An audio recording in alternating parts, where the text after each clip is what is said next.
Donc on s'est engagé dans le défi à faire 8% d'économie d'énergie par rapport à notre propre consommation de l'année précédente.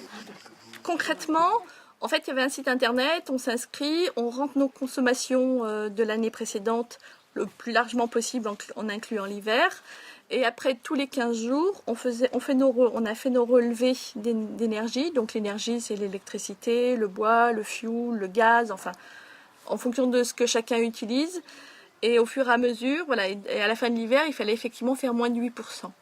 Et uniquement, donc ces économies uniquement par des changements de comportement, en faisant attention, en fermant les volets la nuit, enfin, aucun investissement était demandé, ou alors éventuellement changer une ampoule, par des ampoules basse consommation, mais voilà, le défi c'est uniquement sur les changements de comportement.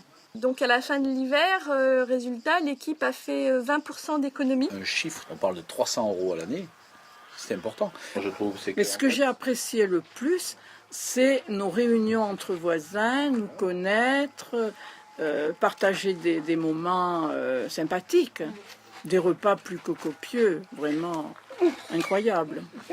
Est-ce que l'on recommence l'année prochaine? Non, tout va pour ça. Je serai partant. Moi j'ai très envie de monter aussi une éolienne de quartier. On pensait à une piscine naturelle, mais pareil, on n'a pas envie de faire notre piscine juste pour nous, mais on a envie de la partager avec tous. Enfin, on a des projets qui sont pas forcément dans le sens de l'économie d'énergie, mais plutôt du partage, de la mutualisation. Distillation. Il y en a plusieurs. Il y a du bois, chanvre.